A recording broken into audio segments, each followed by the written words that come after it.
The following is an Operation Podcast production.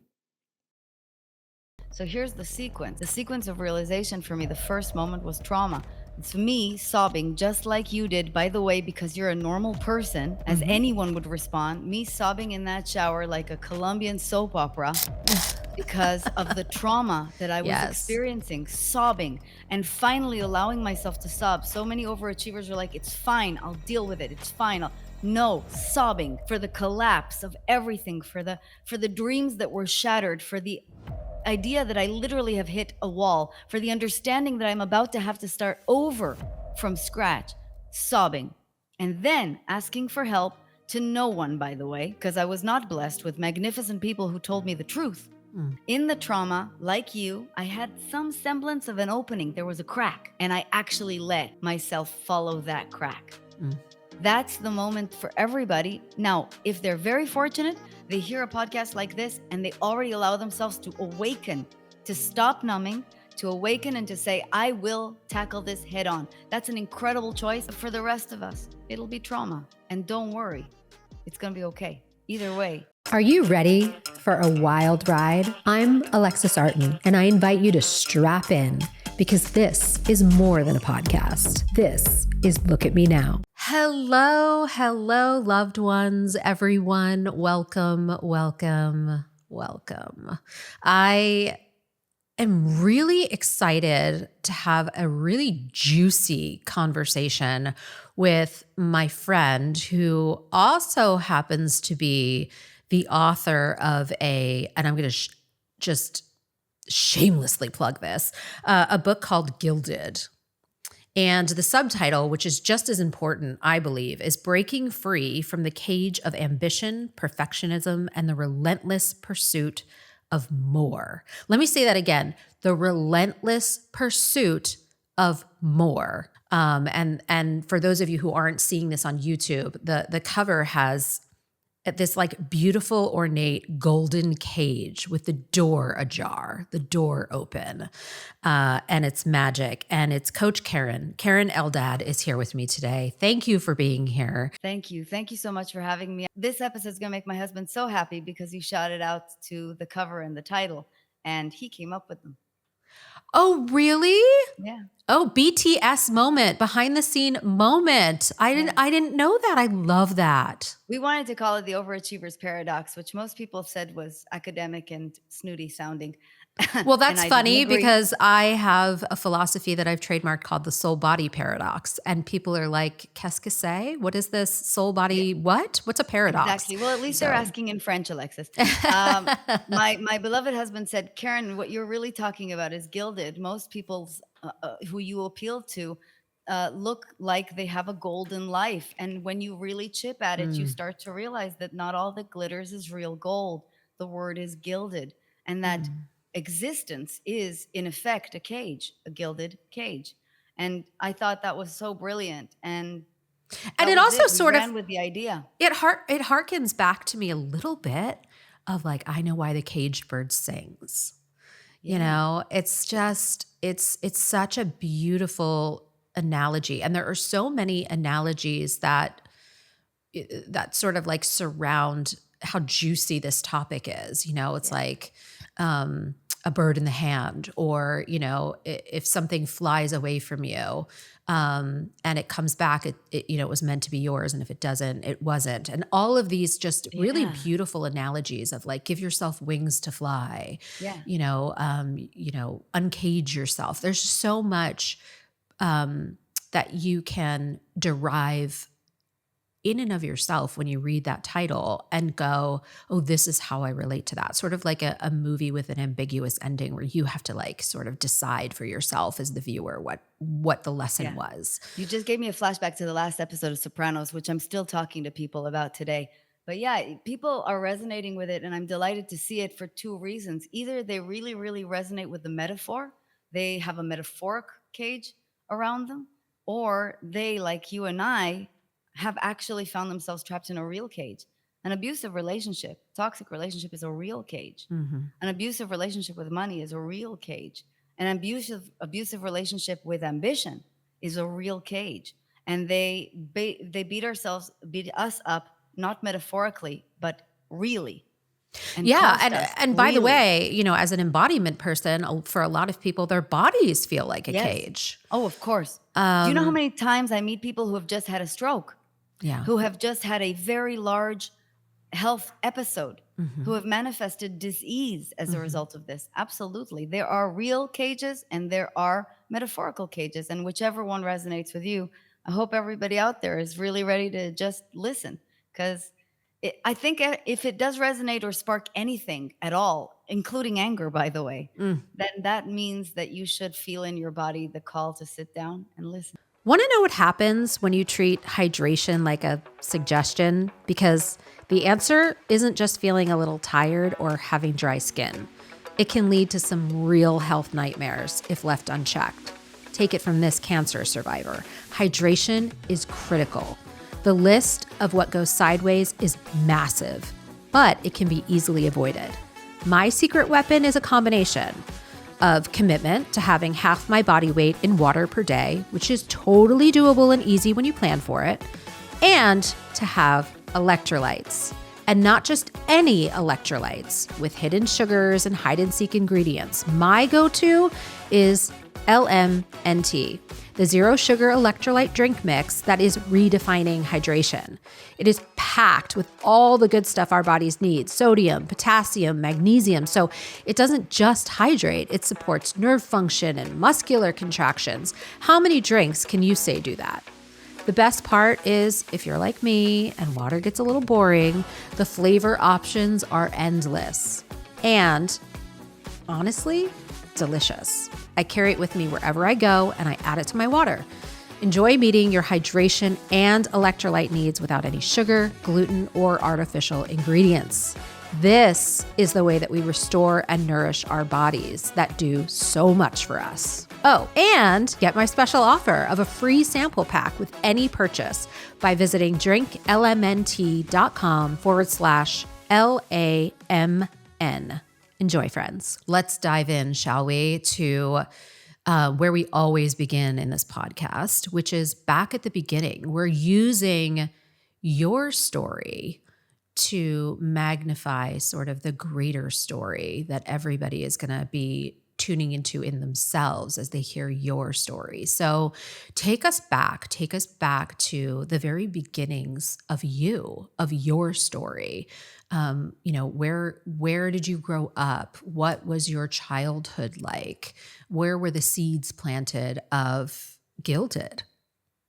I love that opportunity to share, because it's how I connected with you originally too, Yeah. because we have so much in common.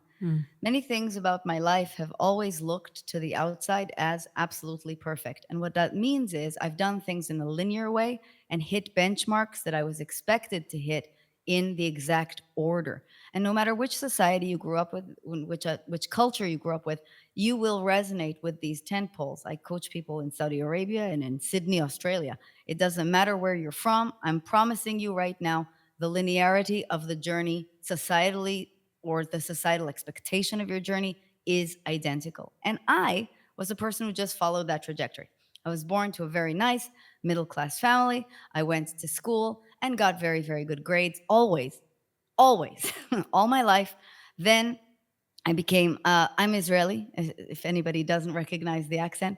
I went to the Israeli Defense Forces and the army. It's mandatory where I come from. I became an officer in the Israeli army. I left the army quite decorated and having done my job very well. Then I got my first degree, also fantastic, at a fantastic school. Then a second degree, also fantastic, with an exceptional degree. Then magnificent jobs until I become a C-suite executive at 31. And by then, Alexis, I had really achieved my mother's biggest goal for me, the biggest of all linear goals.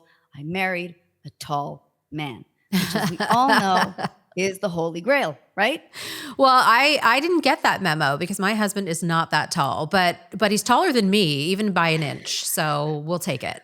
Well, it's a societal joke, and I a totally cheeky get it. The one, tall, as dark, I've read handsome this- prince. I read right. somewhere that everybody on the apps women on the apps are generally looking for tall man. And I thought that was very funny, because it was certainly one of the things on my checklist, just like the job was on my checklist, just like the Devil Wears Prada idea was on my checklist, right? And so I'm check.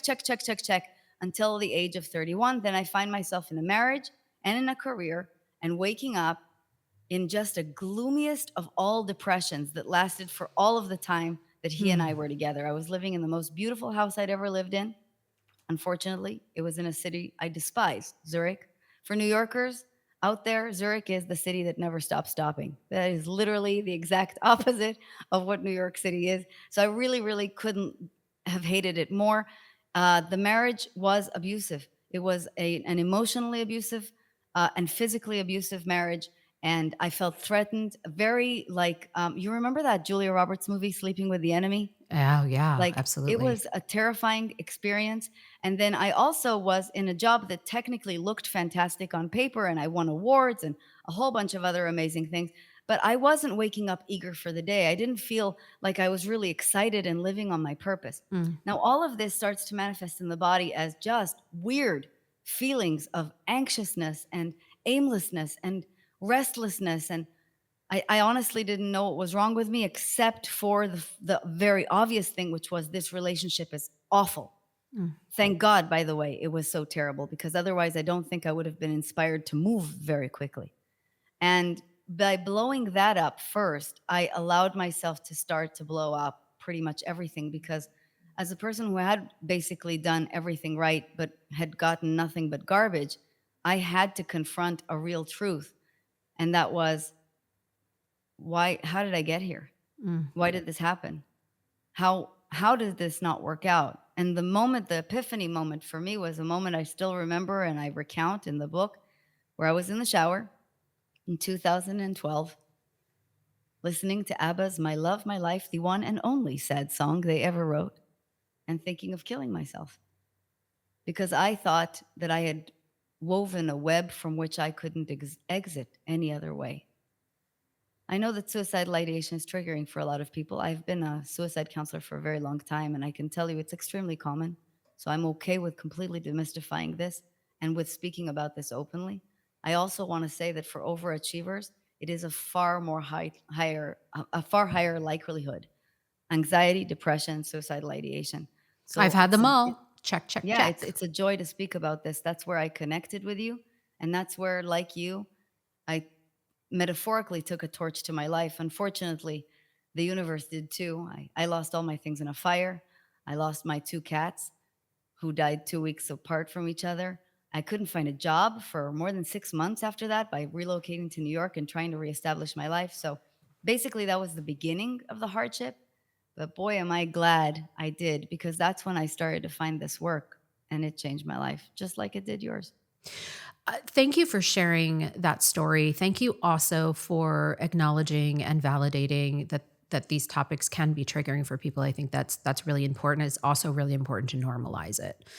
My question for you, there are so many questions that have populated, but the number one that I want to ask you is, where, when, how, why did you have that moment, or was it a series of moments where you were able to dig deep enough to go, this has to change, and I know what I need to do in order to change it? And I'm not even saying like it's a clear, oh, I know I need to do this, this, this, and this, but I know this is at least the first step that I need to take. Can you identify that moment? Is it identifiable? It's the first of many moments. Right. Okay. So it's sort of like death by 1,000 paper cuts kind of situation. Yeah, exactly. Because it'll keep rattling you until you fully start to understand what to do, and by the way, what to do, just so you know, is ask for help. That's it. I was speaking on a stage last. Yeah, I was speaking on a stage last night, and we were talking about what do you do when you're brought to your knees, right? And I said the same exact thing. I said, let me tell you a story. And I sort of laid out this story about how there was a girlfriend of mine. Well, actually, I'll rewind a little bit further. I was in a relationship with somebody. They broke my heart. I found out 2 days later while I was at work. I was in the entertainment industry at the time, working for a big comedian. And we were backstage, and my ex and my boss, this big comedian, were in cahoots on something. And so they still had a relationship, even though his and mine had ended. And I found out from this comedian, my boss, one of my best friends, that my ex, who I'd broken up with like 2 or 3 days prior, had already moved in with somebody else. And I was so unprofessional that night, let me tell you. I was at work hysterically crying, going to everybody that would listen to me backstage, like Grips and the person selling the merch who I knew, and like, what's wrong with me? I don't understand. What did I do to deserve this? And long story short, there was a friend of mine that was at the show that night, who was a very spiritual person, but at the same time was a no-nonsense kind of person and was not afraid to speak her mind. And she basically said to me, you're being a spoiled brat. You are playing the victim. You're reveling in it. You need to get your act together. You live a blessed life. You need to start a gratitude journal. I mean, she went after me a little much, but woke me up. So I drove home that night, half in shock at like her assaulting me with her wisdom, and half hysterically crying because I still felt so sad and like a victim from the breakup and the clear cheating that had been happening. And the next day I went to my friend who had her 8-month-old baby had just died. And her husband, the day that her baby died, said, I don't feel married to you anymore, and I'm leaving.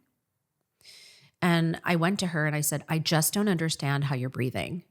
I just don't understand how you get up and walk around like the rest of us. I don't get it. How are you doing this? Teach me your ways. And she handed me a book and she said, read this book. And it was Conversations with God. I remember this story. I love it. I love the book too. And I just changed everything. Yeah, in that moment, right? And so it's sort of this idea of like asking for help is one of the greatest things that you can do. And so often it doesn't even dawn on you. It's true. Or you don't feel strong enough, or you feel embarrassed. Just reflect your answer by answering the question. Please. That's exactly right. So here's the sequence. The sequence of realization for me, the first moment was trauma. It's me sobbing just like you did, by the way, because you're a normal person, as anyone would respond. Me sobbing in that shower like a Colombian soap opera because of the trauma that I was experiencing, sobbing, and finally allowing myself to sob. So many overachievers are like, it's fine, I'll deal with it. It's fine. No, sobbing for the collapse of everything, for the dreams that were shattered, for the idea that I literally have hit a wall, for the understanding that I'm about to have to start over from scratch, sobbing, and then asking for help to no one, by the way, because I was not blessed with magnificent people who told me the truth. But reaching for a book that had sat on my bookstand for quite some time, but because I'm a highfalutin academic type, I had scoffed at it, called The 7 Habits of Highly Effective People by Stephen R. Covey.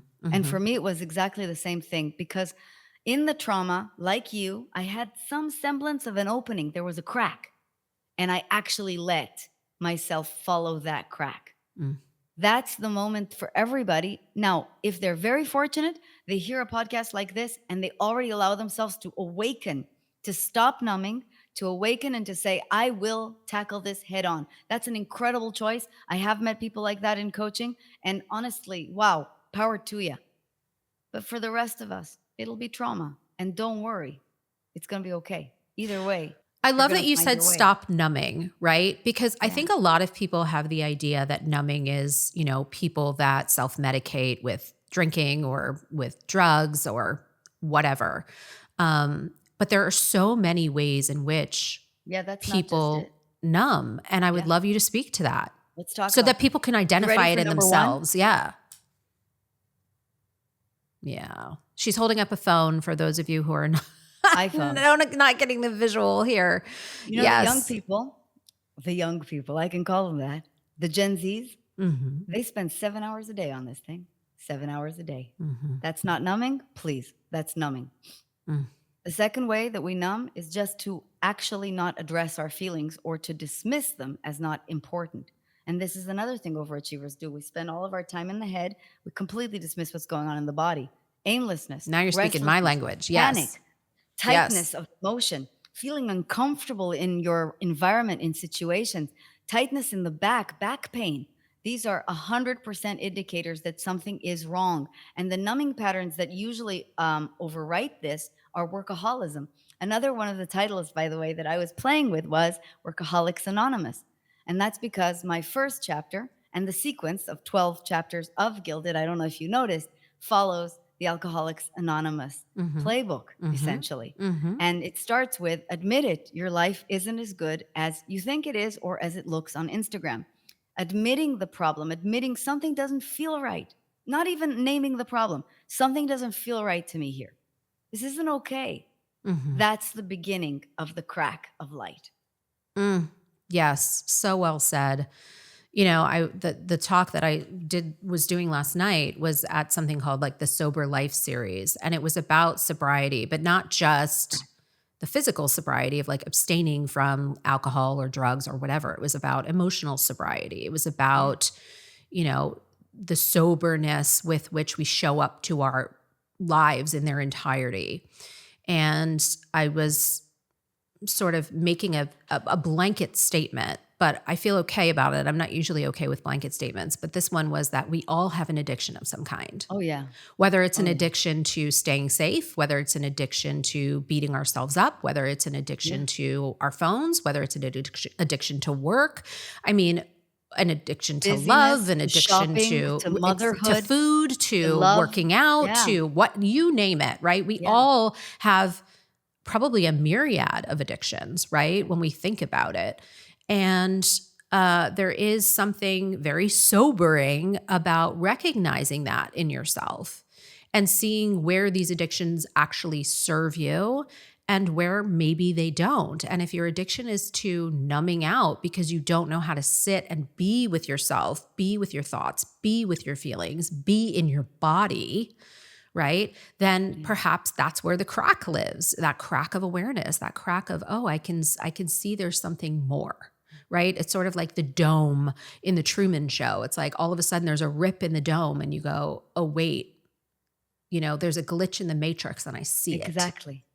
That finally allows you to go, something is wrong here. Yes. Exactly. And I think we have and not wrong, but just something to look at and something to go, oh, wow, it doesn't have to be like this. I actually have the personal power to choose something else that may be a better fit for me.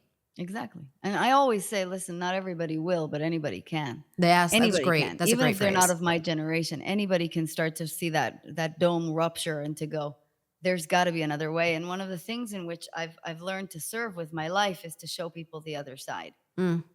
Where there's a will, there's a way, right? Where there's a will, there's a way. It's so funny that if I got through it, you can too. Yeah. If I made it through the trauma and the grief and the fire and the very fast sequence of these, yes, then you can too. And you can understand that. And that will also bring you to the next understanding, which is what got you here won't get you there.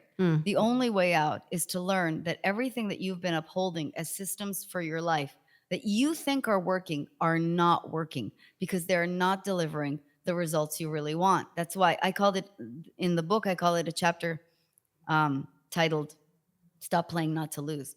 Most people are playing defense when they think that they're playing offense. They're really not playing to win. Yes. I mean, I love that analogy, by the way, in the book. And, you know, the reason that it really resonates with me is I did originally, a long time ago, I did my coach training at IPEC, which is, you know, that's how I got ICF certified and all of that stuff. But they have these, you know, they do something called the Energy Leadership Index Assessment. And basically, I mean, it's very in-depth, but I'm just going to give you the headline of one of the ways that they describe it because it fits so well into this mold. And it's sort of this idea of like there's catabolic energy, which is shrinking, it's destructive, it's, you know, all of those things, quote unquote negative energy. And then there's anabolic energy, right? Which is think about like anabolic steroids, right? It's building, it's strengthening, it's expanding, right? It's more of the quote unquote positive energy. And as you ascend through these 7 levels, right? Level 1 is I never win, so I might as well not even play. Level 2 is it's me versus you, and only one of us is going to win, which means the other one has to lose, right? Only one of us is getting out of here alive. Level 3 is, well, let's just find the easiest way for us to agree to disagree and just, call it even in this game, right? Level 4 is how can I help you win? I really want to help you win. It's that, heart of contribution. Level 5 is let's find a win-win. Level 6 is everybody wins all the time. Now we're getting into like the higher consciousness. And level 7 is there is no game.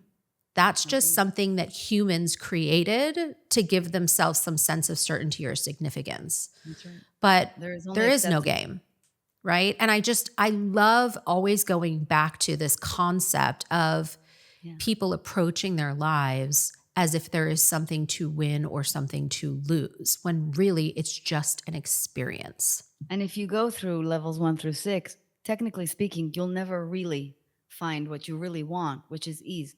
The vast majority of people are at level 2. Correct. They can argue with me. Not a Correct. problem. And especially when they're in stress. I coach people around the world and teams around the world and executive teams like at Nike and JP Morgan and Estee Lauder. And believe me, they all think they're at level 5. Yeah. They all think. But especially when they're in stress, right? Stress is what really brings out that catabolic level 1, 2 energy. And people in those roles are often extremely stressed. But it's also their worldview, which is creating the stress, which is creating it's a circle, right? Correct. And it's also a delusion to think that you're outside of it. What's essentially happening is pursuit. And you love the phrase relentless pursuit of more. That's what's happening. The pursuit only happens because of the presumption of the scarcity of resources. And if we maintain this, it will only get you so far. What got you here won't get you there. You will just keep perpetuating perhaps a slightly modified modicum of results, but it will not transform your being, and it will not transform your life, and it will not give you ease. Ease is what your soul, not your personality, what your soul wants. And my hope is that people really start through the sequence in the book to really break out of that and understand that if I'm asking for real joy here, if I'm asking for real success here, if I'm asking not play this stupid game anymore, I got to let go of that.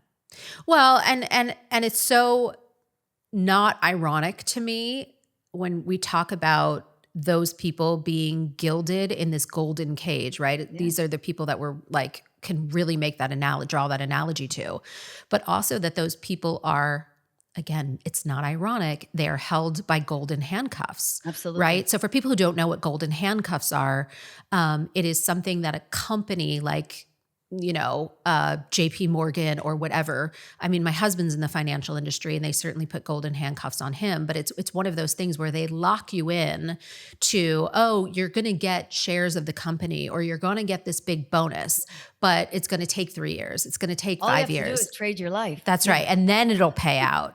And they call them golden handcuffs. People don't want to leave because they're waiting for that big golden payday to come. Yeah. They're locked into not leaving the company because the company is dangling this carrot in front of them, locking them in. And they got to play a game to keep it. That's but right. The other thing is it's also a mindset cage, right? Because as Naval Ravikant says, if you are ready to swim with sharks, go ahead, but you will be surrounded by sharks. If that's the worldview, then you have to live with it. You have to live with it. And I remember over years and years of the work, the consciousness work and the ICF accreditation, all of it, I just thought, I don't want to play like this anymore. I don't want life to be a battlefield anymore. For those who are recognizing the accent, obviously, I mentioned it before, I'm from Israel. I really don't want to live like that anymore. I'm ready to break free. It's the shark analogy reminds me of I was at a company where I was miserable. I was miserable. It was toxic. It was abusive. That's a whole other conversation. Some people are aware of this in my history, but it took me years to leave. And I remember at one point, I was so triggered. Something yet again had happened that felt like it had just capsized me. And I was on the phone with my coach going, I don't know what to do. I want to leave. I don't feel like I can leave. I really felt trapped in the cage. And I remember my coach saying to me, you have two choices. One choice is you stay in these massively choppy waters that are going to continue to capsize you over and over and over again. But you have the choice to use that as an opportunity to get stronger, faster at turning the boat over, right? Removing the excess water that is going to sink you. And use this as an opportunity to learn and to grow and to really use this as a playground to strengthen yourself at being able to emotionally course correct. Or you can sail on to smoother waters. You can just remove yourself from this choppy, shark infested, like tummy upsetting territory and sail into smoother waters. And one choice is not better than another. It is what is the most self-loving choice that you can make right now, knowing that you can't make a wrong choice here. And I sat with that and I was like, God, I can see the value in going in either direction. And ultimately I chose to stay in the choppy waters, partially because I wasn't ready to fly out of the cage yet. I didn't feel safe. But another part of me was really enticed by the idea that at least something is coming from this. At least if I take on these challenges from the perspective of I'm using them to become more, to be emotionally fit, I'm going to take that opportunity and I'm going to turn it into a golden opportunity rather than it feeling like death. Well, what you discovered in that moment was personal agency. You discovered Absolutely. that you do have a choice here. And again, it doesn't really matter what you made the decision to do that in that moment. Once you understand that you have a choice, you are That's no everything. longer in chains. Mm-hmm. And Correct. that's it. That's where our personal power lies. Absolutely. That's all the power. And it puts you back in the driver's seat of your own car, of your own Ferrari, frankly. And look at you now, baby. And look at you now, right? And look at you now. It's one of the things that I always hold on to, and people at home, you can use this too. PDA. You think of PDA as like public display of affection, right? But one of my mentors, Dr. DeMartini, who was actually on the podcast at one point, he says the only things that we can control are our perceptions, our decisions, and our actions. PDA. So remember that, people. PDA. Those are the only things that you can control: your perceptions, your decisions, and your actions. And that is what you're speaking to. And that is where you nailed it. That is where our personal agency lies. And that's the only power that we have, right? I have to say, it's pretty solid power. I'll take it. It's a lot. It's a lot. It means that you're essentially indestructible. Yes. Even well, if the and circumstances destroy you, it's like you a are not superhero. destructible. Yes. That's like right. with great, to your point, with great power comes great responsibility. Mm-hmm. How are you going to utilize that power? Yeah. And are you going to play the game, or are you going to go all the way up to step 6, step 7, and allow yourself to really transcend this? Absolutely. Depends. The answer depends on how happy you're willing to let yourself be. Well, in terms of your personal lessons, right? In terms of everything that you went through and where you are now, right? What would you, hindsight being 2020, everything looks different through the rearview mirror. What would you say to people who are listening to this and going, gosh, can you give me a little bit of inspiration? Yeah. I'll give you 2. Yes, please. The first thing I would say is, please be easy on yourself. You're doing way better than you think. Trauma, grief, and difficult experiences, and the choppy waters of transformation — no transformation is easy — is hard. You are doing way better than you think if you're already willing to be in it. Be easy on yourself. Because, by the way, being hard on yourself, which is an overachiever default, is going to make this way worse and last a lot longer. If you don't believe me, read all of Brené Brown's work. Right. The cage fight with your soul, believe me, your soul will win. Just like life will win, just like age will win. And the second thing I would say is what Alexis says. Just look at me now. If you saw, and we can literally demonstrate this now, the size of the blessing that's coming. you would go willingly through the storm. If I could see myself now 10 years ago, man, would that have gone easier and smoother for me. I would have really not resisted any of the slights that came against me. I would just go, cool, I'm a little bit closer, I'm a little bit closer. Mm. But now I get to say this to other people. I got out the other side. It's worked out marvelously. So far, so good. Chef's kiss. Chef's kiss. Come get it. Yeah. And there are so many people listening to this that probably do feel a sense of overwhelm and feel like they don't know where to start and feel like they aren't inspired and motivated to gather the energy that it takes to change. You know, I talk a lot about, and I'm actually writing, I've never said this out loud before. I'm writing a book. Big moment. I'm writing a book. And it's based in my concept of U-turns, not like U-turns like with a U, but U-turns with a Y-O-U, right? And Ooh, I those are love those pivotal moments where we have these massive transformations, where we, in essence, are coming home to ourselves, right? But as we know with cars, right? When you're driving and it's time to make a U-turn, the faster you're going in a certain direction, the harder it is to turn the car. You think about, you know, somebody actually had a guest on here recently, we were talking about this, and he's like, yeah, cruise ships take forever to turn, right? It's about the weight. It's about the momentum. It's about the drive forward in whatever capacity you're moving in that direction. And what it actually takes, right? For a force to be applied to something in motion, for it to completely spin in the opposite direction. I mean, we're talking about Newton's law here. We're talking about some major forces that need to come into play. It is not easy to pivot. It is not easy to make a U-turn. And I want to acknowledge that to anybody that is listening to this and going, this feels, you know, like, gosh, I would love to end up like where these ladies say that they are right now. But holy smokes, do I feel far from that? And I wouldn't even know how to begin. And I think that one of the really important factors here is what you just said, giving yourself permission to be where you are and not beating yourself up about it. Yeah. But also, where are you going to gather the energy, the resources, the momentum that it actually takes to transition? And think of it this way. Someone who is, you know, things in motion tend to stay in motion and things at rest tend to stay at rest. How are you going to get yourself from rest to motion? If you think of it as something that simple, right?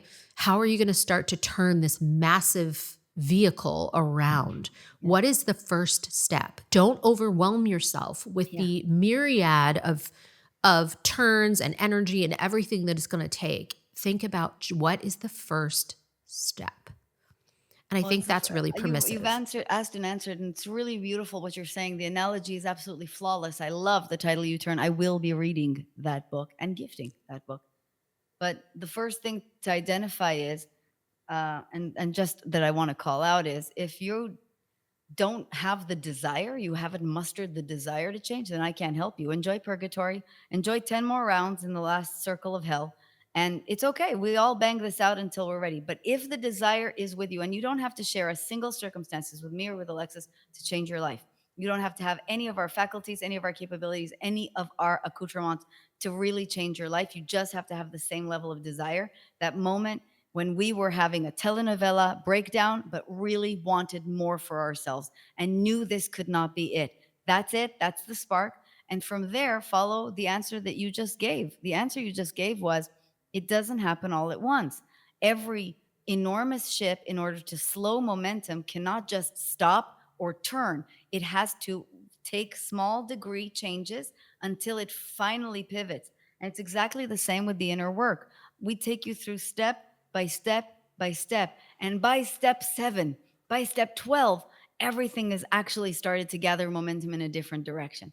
But you cannot bypass it, and you shouldn't be overwhelmed by the size of the mountain. You're not climbing it all in one day. Don't worry. You're going to do one little piece I think at a that's time. so important. And also to mention that, like, you know, we may sit here and be able to speak to these things. It doesn't mean that, it's all smooth sailing for us. We Oh yeah. still No, it hit never ends. fucking rough waters, It never ends. patchy, rough waters, and we have to ride them. We just have a lot of tools and skills that help us, but it doesn't mean that it's not uncomfortable when we face those things. I As mean, the great Joan Rivers said, life doesn't get better, you do. yes. Rest in peace, Joan. God bless Yeah. you. I mean, there is something really freeing. And I think a lot of us are really seeking, like, whether we call it peace, whether we call it freedom, we're really seeking freedom from, I just don't want to face challenges anymore. And it's like, that's part of life. And none of us are ever going to be free of having challenges. But what we can be free to do is address them in a different fashion. That's right. I also Address would them never in a get different rid of fashion. challenges. Challenges are the best catalyst to desire. So every time something really horrible happens, which is horrific, after feeling the horrible feelings in the body, I always allow myself to think, what desire is this sparking? A greater desire for peace, a greater desire for unity, a greater desire for abundance.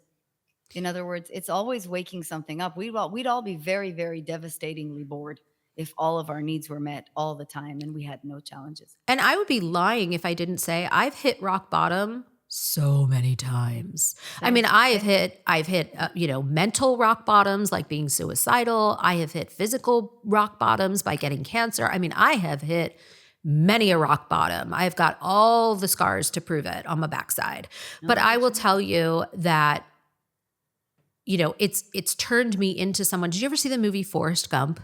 Of course, millions of times. Okay, so anybody that has seen the movie Forrest Gump, and close your eyes and get the visual, or not if you're driving, don't close your eyes. Of Lieutenant Dan? Lieutenant Dan up on the mast of the ship in the storm going like, bring it on, You call this a storm?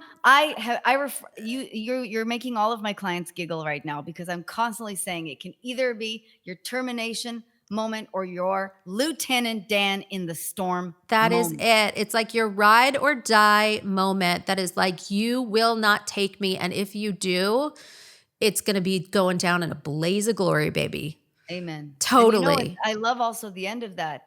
Then in the morning, Forrest says, I believe that night Lieutenant Dan made his peace with God. Yes, That's absolutely. What's happening is you didn't just go back to the choppy waters. You showed up to play. You showed up to actually dance with that choppy water. And that's the difference. It's not escaping the choppy water. It's returning with Lieutenant Dan bravado.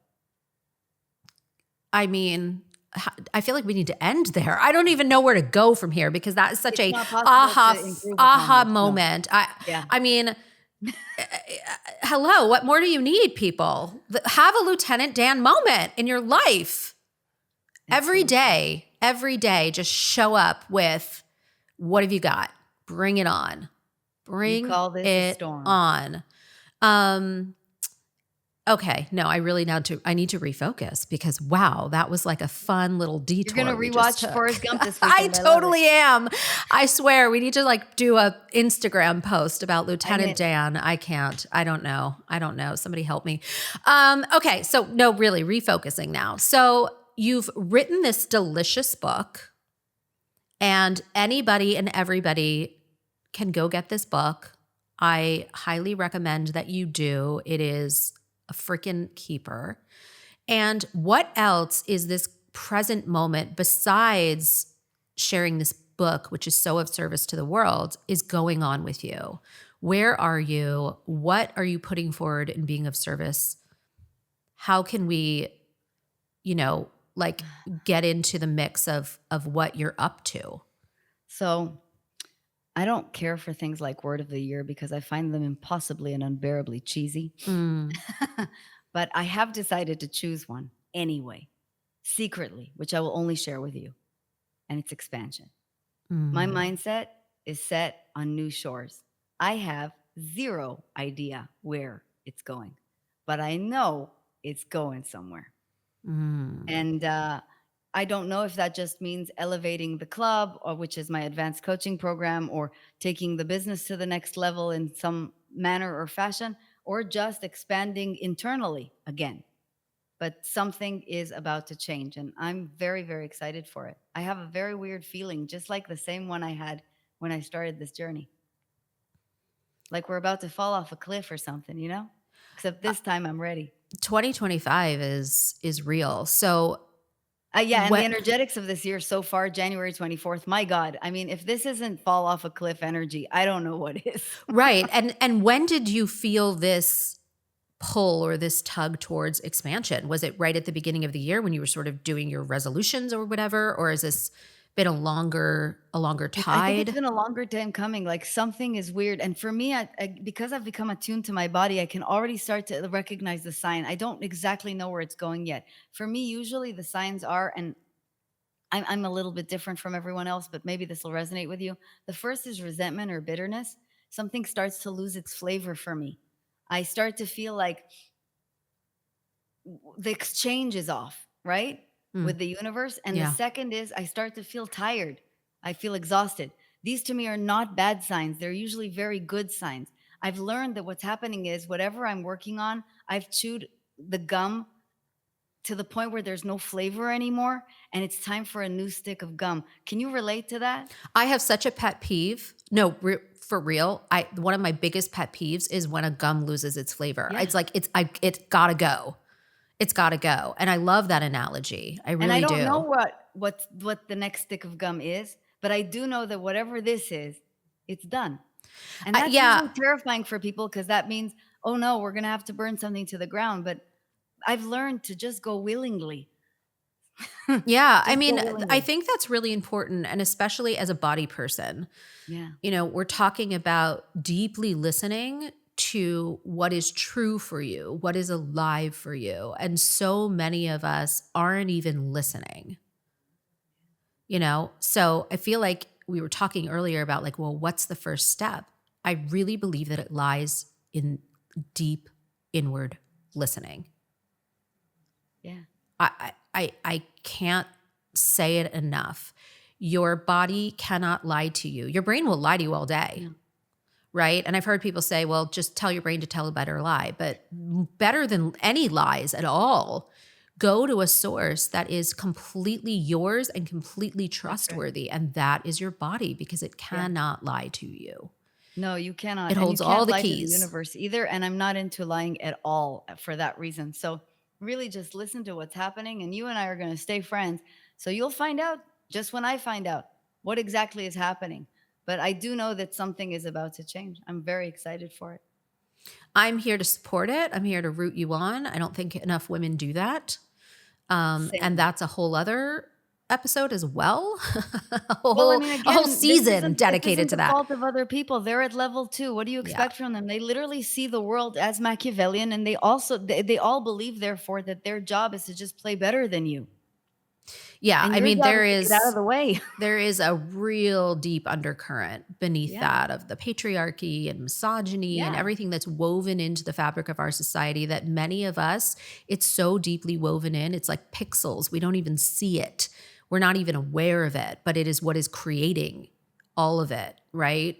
Yeah. That socialization. But I'm not going to go down that pathway. I mean, but like, again, let's just go back to the energetics. No, no, no. You made a mistake here. You made a critical mistake, which was to go somewhere where I'm really passionate about. Me too. I mean, we're really going to have to do a part You duh. just woke up the feminist. A part do.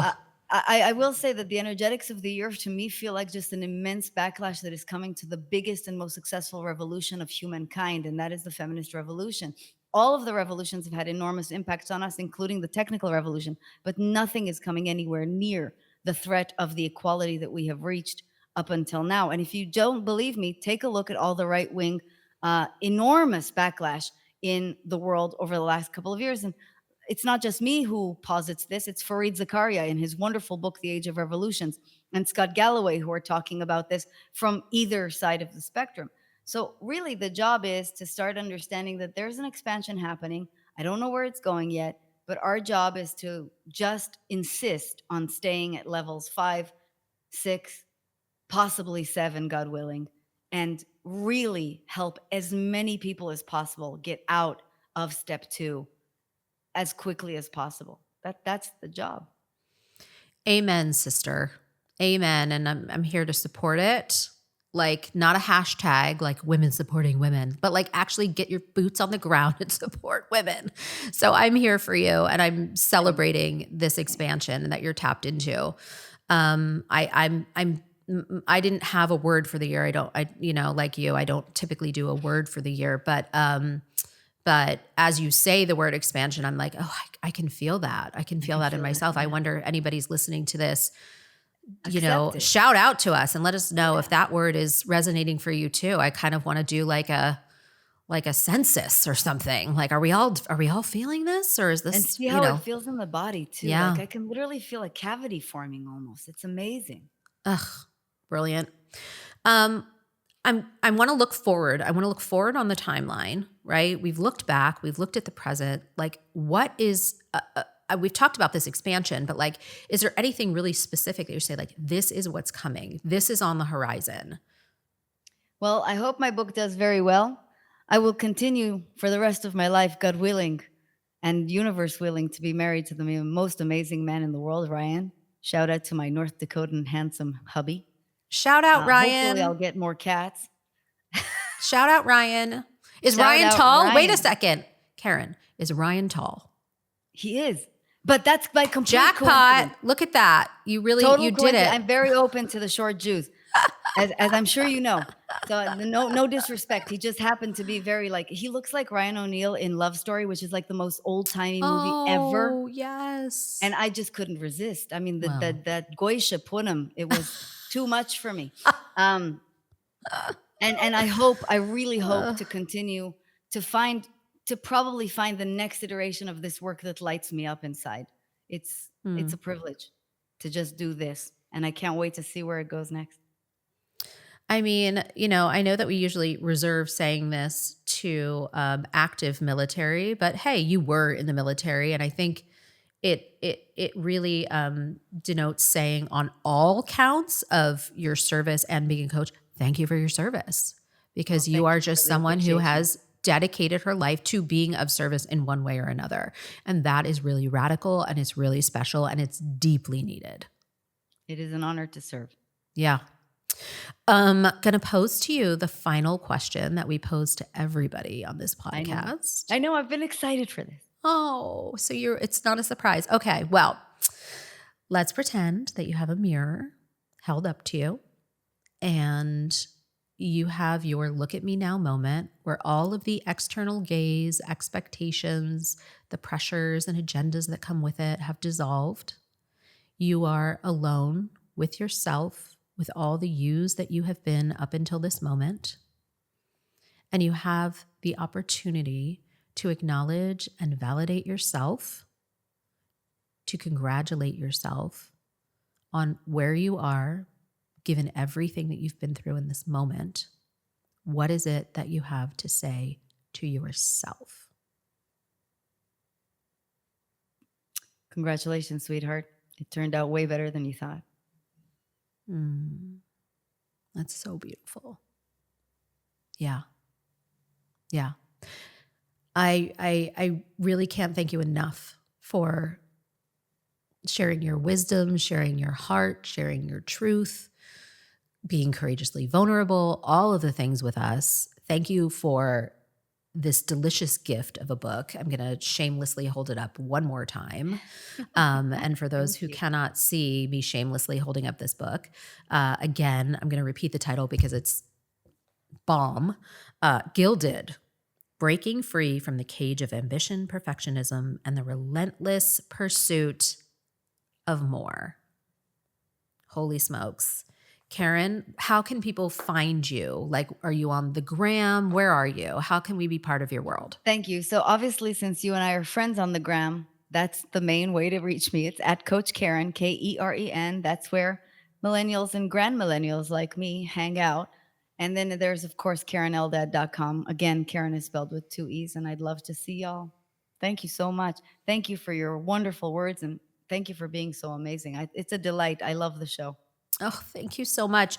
I actually am about to put a Amazon page up I think, but maybe by the time this airs, but in my Instagram and like on my website and stuff, where I'm going to have all of my book recommendations, and this will be on there.